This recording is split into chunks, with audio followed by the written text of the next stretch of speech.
Hey everyone, this is Scott King, and that is Chris Kraus. Hi, Chris. How's it going? It's going well. Thanks for joining this latest episode of the Union Podcast. Today we're going to talk about retrieval augmented generation. So to get things started, Chris, what is retrieval augmented generation? Well, so you may have heard some people use an acronym RAG, R-A-G for it, but it's something interesting. We've been doing it for a while. We didn't know there was a name for it. Now other people are messaging it. So what retrieval augmented generation is basically a technique to help enhance the accuracy and reliability of your answers that you're going to get from a generative AI model. So everybody's heard about they're hallucinating. There's problems in the accuracy of the data. It's not current data. It doesn't know what happened yesterday in the news versus 6 months ago in the news. It's basically a technique to actually help apply data versus the generative AI model using its own data. So how do you get external data information into there to form the answers themselves?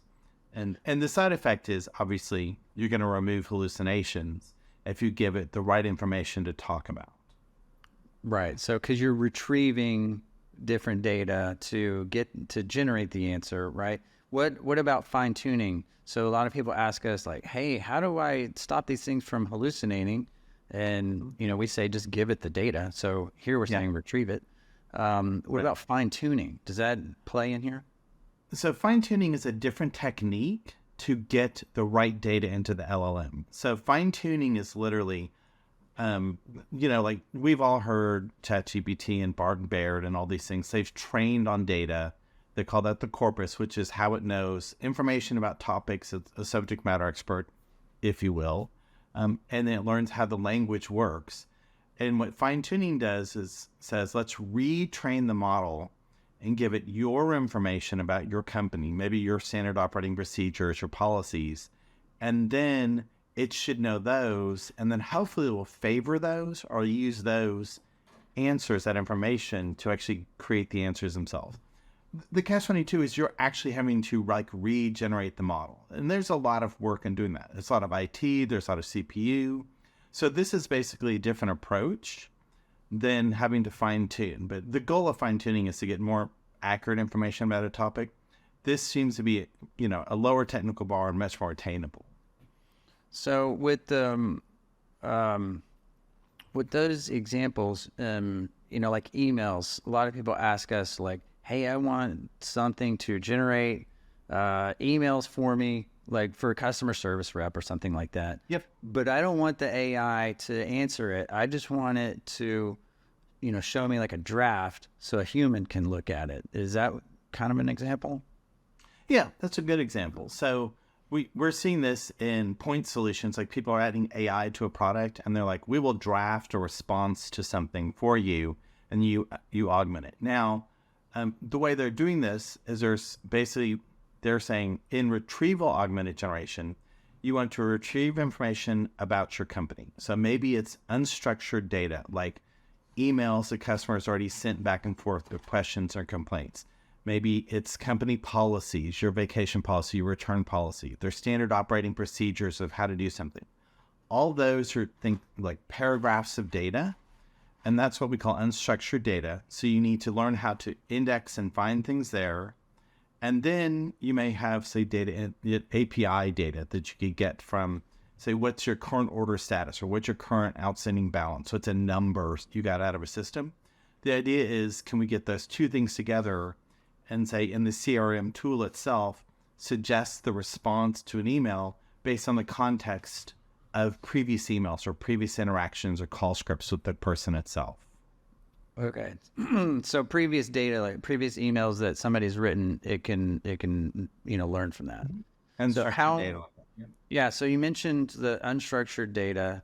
So I think that's kind of a different type of data than the API. How would you connect all this anyway? How would you implement this retrieval augmented generation? Let's say, for instance, I wanted maybe something complicated that, part of my answer is in the unstructured data, which I would imagine company policies or something like that. Yeah. and then like the CRM data that you mentioned, a customer. So how would I put all this together? Okay, so in the term for retrieval augmented generation, or RAG, this will be that retrieval part. So basically, what people have to do is they have to go find all the interesting unstructured data, and most people are putting it into what's called a vector database, which means they say read all the emails about a customer, or say the call scripts, pull in the standard operating procedures of how to handle an escalation for an order, or how does order returns processes work, or FAQs on how to do something within a product. All those documents, and they'll exist in your enterprise. People are actually hopefully looking them up, reading them on the screen to get this information. You're going to give those to software. It's going to do what's called embeddings. It's going to know how to read it and make it searchable in a vector database. That's probably the most common way you hear people talking about it. They put it in some type of data lake or data cloud in a vector database. APIs, on the other hand, are what we've traditionally had, whether they're SOAP or REST or MQ series or all that nonsense.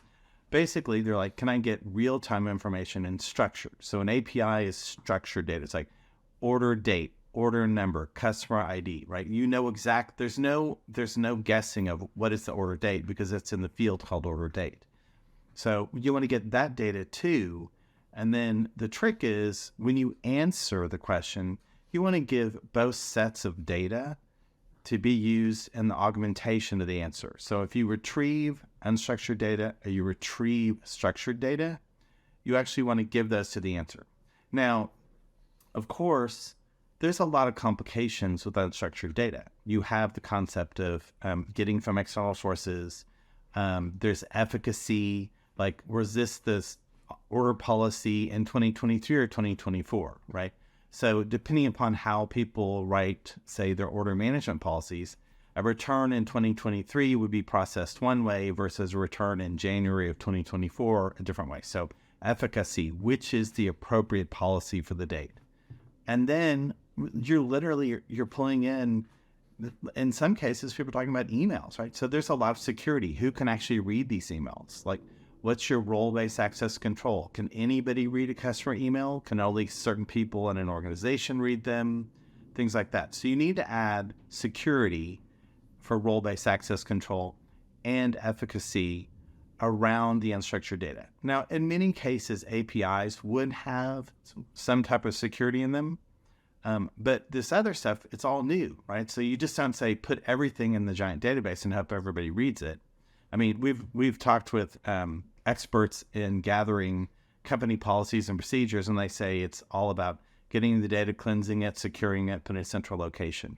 You still have to do those things. So you're going to have to write a lot of code to do that. Yeah, that sounds, it sounds complicated, especially with the email. Never really thought about, who should and shouldn't read those, because if I have access to it and I use one of these RAG implementations, then I could generate an answer that I'm not privy to and send it to a customer. That could be interesting, right? Especially, yeah. Think about like medical data, stockbrokers, trading information, insider trading, that kind of stuff. Yeah. So there is the idea that we have to secure this in the role, and that's why sometimes, in more modern or contemporary enterprises, customer service agents don't read emails and Outlook anymore. They get delivered into a system like, NetSuite or Salesforce, and they read them in the case, and those cases are secured. But quite honestly, we work with a lot of enterprises and they don't have that. So they need to actually add that security and say, have software read the emails versus people reading the emails. Okay. All right. So that's how to retrieve the data, right? You can, use a platform to do that. But it's the augmented, right? So everyone's played with ChatGPT and Bard. I played with several of them, and they change quite often. So I'm curious, like, how does it work, and how does it enhance the capabilities of models, right? Either open source or ones that you can pay for. So how does it actually augment the LLM? Yeah. So the augment is the last step before the generation. So the idea is we in the past have always, if you listen to some of the blogs, we say, give it the answer to say, based on this information, answer the question. So like in an API, you could say, pull the last 15 orders and give the status. Are they processing, paid, late, past due, delivered, things like that. Say, based on these orders, write me a statement on how to handle something, like to talk about late payments or whatever. And it could then retrieve the order numbers for late payments and reference the dates, things like that. So we were giving the answer. Same thing with like HR policies. If we in software retrieve all the policies, and they could be in multiple documents or forms about, say, like employee reimbursement versus reimbursement for work expenses versus reimbursement for health expenses, right? Those are very broad. So, part of it is augment with the right information. This is in the context of reimbursement for health expenses versus reimbursement for travel expenses. You want to give those specific to the LLM to do the generation. So if we're talking about expense reports, when we augment, we're going to specifically say, this is reimbursement policy for travel only, and ask the generative AI model or LLM, say, when you answer, use this data in your answer. So it doesn't accidentally pull some data on a return or reimbursement that's out of context. So that's how we reduce those hallucinations we started out. So if we say, based on this is data for reimbursement for a travel expense, generate the answer on this, versus this is a reimbursement for a medical expense, generate the answer on this. So that allows us to get, better. That's how we're getting that better accuracy. And the other thing is, if we do have role-based access control and efficacy, we would know that, say, Scott, your reimbursement levels are different than my reimbursement levels. So we're actually adding another layer of making it more accurate, because we're going to retrieve the right information to augment the answer. So augmenting is literally use this data for the answer. Yeah.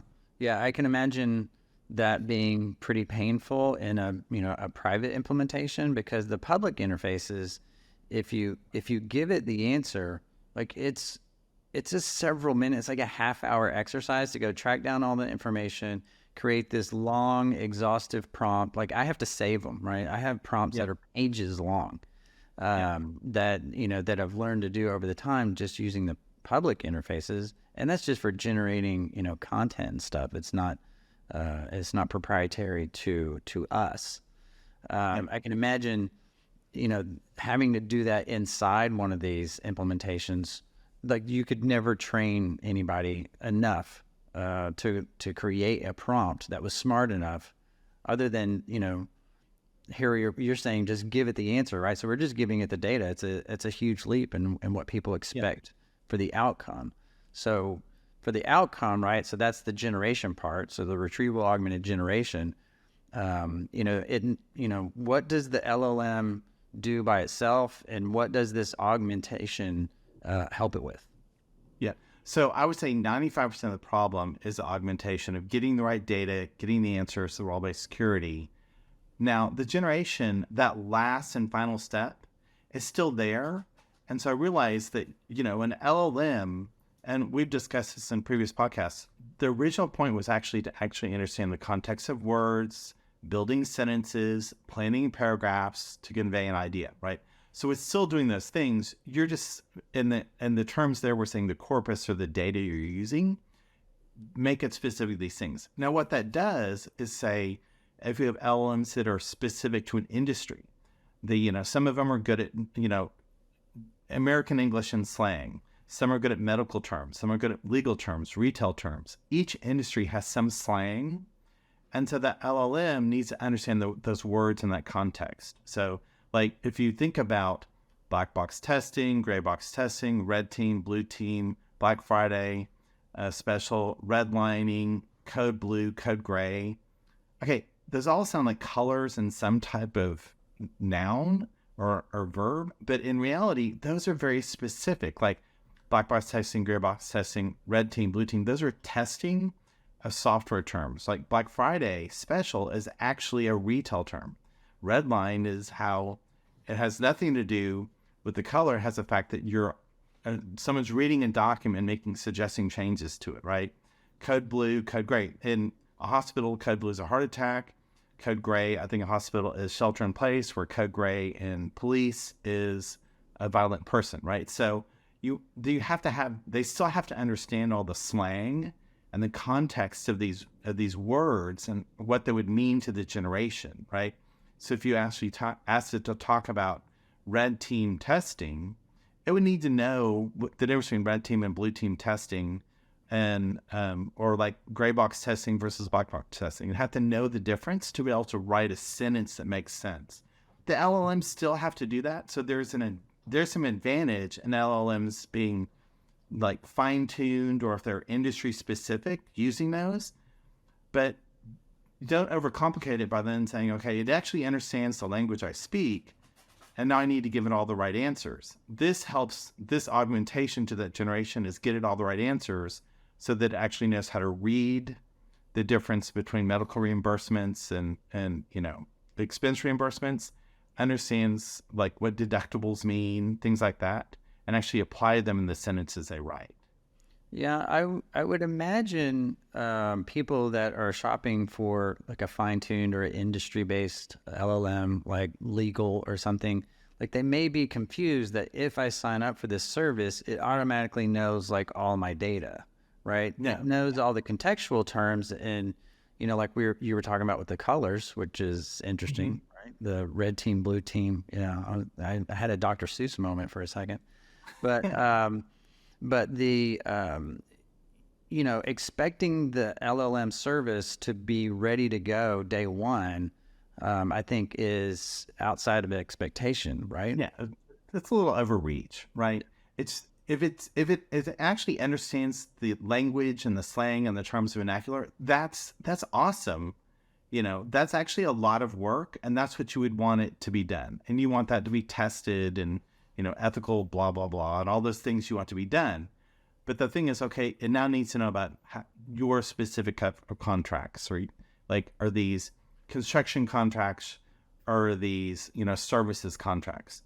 The deliverable is very different. One thing's, meaning paper or code, the other is a building, right? So understanding that the actual contracts to base the information on is super helpful. Yeah, construction. Yeah, my dad was in constructing it. Yeah, building code is like very different than software code, right? Oh, yeah. So we talked about the retrieval, the augmentation, and the generation. What are some practical examples? So like if everything is completed, like we step into the future, and I don't think this should take a long time, right, to put together, especially if you use a platform like Krista. But what are some practical applications? If it's done, what does it look like, and who uses it, and why do they use it? Well, in most cases, being an assistant is the route you want to go, because people aren't going to just trust AI to answer all their questions and do things. So think of it as an employee assistant, an agent assistant in writing emails and replying to things. Assistance is the way we start building the trust with the AI. So like an employee assistant is, there's like, I was looking at a university, and I was like, oh, wow, they have 25 documents in HR about their policies. Then I realized that was for the A's. So they literally have like 200 different documents. So could a college professor actually figure out, if I adopt a child, do they get free tuition versus if I have a child, do they get free tuition, right? Like there's nuances in that. So basically employee assistance, where AI, you can go through and load all those documents about the 200 different, policies of a university into the vector database, if you will, and then search and get the answers specific to the context, and then ask for a summary of that versus expecting a person to read all those. So that employee assistance, is really good. People have questions about, do I get a parking space, or can I get reimbursed if I use a personal car for travel? Okay, removing hallucinations, finding the exact policy and paragraphs on employees using cars and reimbursement for business travel, and then summarizing that. So very easy to do that. Yeah, that's a lot better than just pointing to like, hey, Control F. I found it in this Yeah, document. Go exactly. read. Yeah. Yeah, yeah. And in Unix, we would say grep.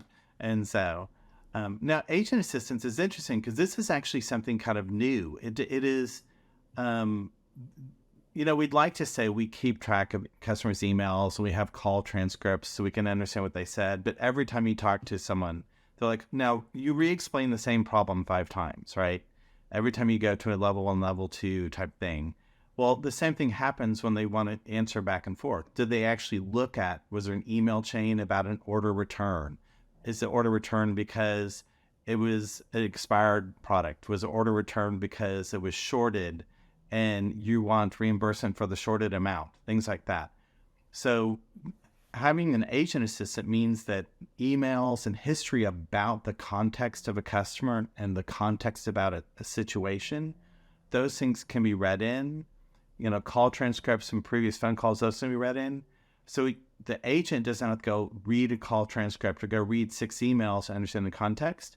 The software does that quickly, and that's how the response is generated. So that's a big time save and should actually up accuracy because you should get a bigger picture of all the details about something before replying. So we're seeing good traction there.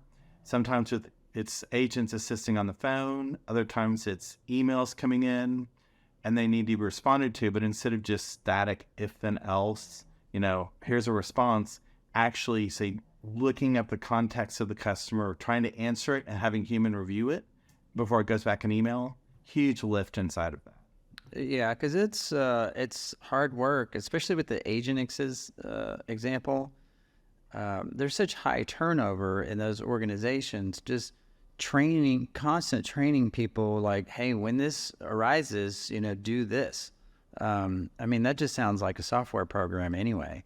So might as well use all the NLU advances to just jumpstart that, right? You don't need to train people on such.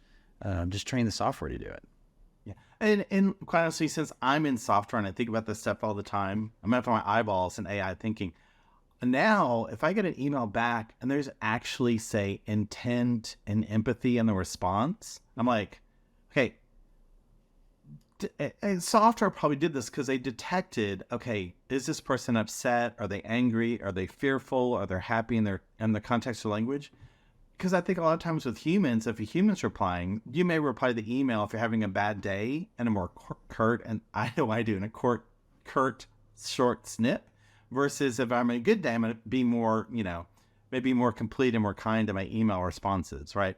So I think it'd be interesting because we may actually get more neutral responses from software, but they'll always be in the context of, say, the sympathy or to the user versus how the person responding feels. Are they overworked? Are they tired?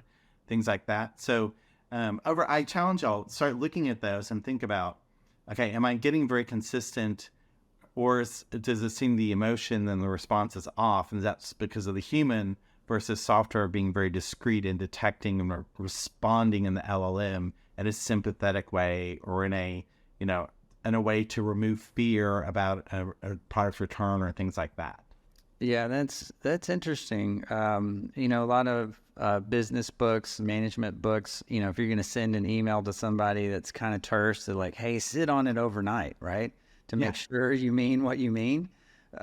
Maybe those books should be, those books should be rewritten. Like, okay, software's going to take the emotion out of all this and make it sound clean, so you don't come across like an asshole. Yep. Exactly. All right. Well, good. So the retrieval augmented generation is definitely something when people ask us about all the LLMs and generating accurate answers, this is what they mean. We just didn't really call it that. But I like that. I believe it was, was it Patrick who coined this term? It's like Patrick Lewis, I think. And it's quite old. There's a lady from IBM who did a short YouTube on it this summer, and then now we're seeing it showing up in marketing. So it's like we read that this summer and like, and now it seems like, okay, people are kind of latching to it. So it's a good description. Yeah, yeah. I like it. It's a little long, and even in his original paper, he said, "Well, we just couldn't come up with a better name, so it stuck." Yeah. So I get that because we have the same problem. But so you should definitely do this, Chris. What are three quick steps for people to take from here? One, obviously, they should contact us to see if we can help them. But what do they need to do? Where do they need to go? Yeah. So don't get stuck on the build versus buy, because this is actually a lot of code. Like to actually, you say, oh, I just need a vector database. Well, no, you need to know how embeddings engines work to create a vector database, to get all your information. Now, granted, what information, hopefully it's like your current HR documents, your current policies and that, your APIs to your current systems.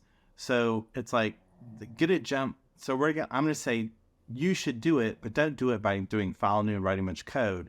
Use a platform like Krista, which is going to give you a lot of functionality to build the solution faster. So the third thing is focus on the solution itself. What's your end goal versus all the cool technology? Because technologists, let's face it, we get so excited and we get lost in how to interact with an LLM and how to prompt it and how these things work.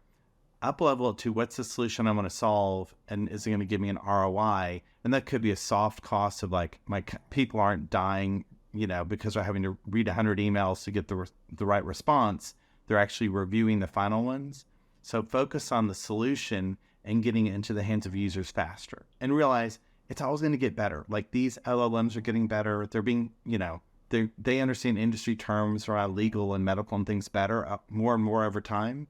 So focus on your solution, and then realize it's going to get better, and you're going to want to swap maybe LLMs in the future as they leapfrog each other in functionality. All right, perfect. Well, great. Thanks, Chris. I hope we didn't put anybody else to sleep besides Max, because I can hear him snoring in there. But I really appreciate your time talking about this, and until next time.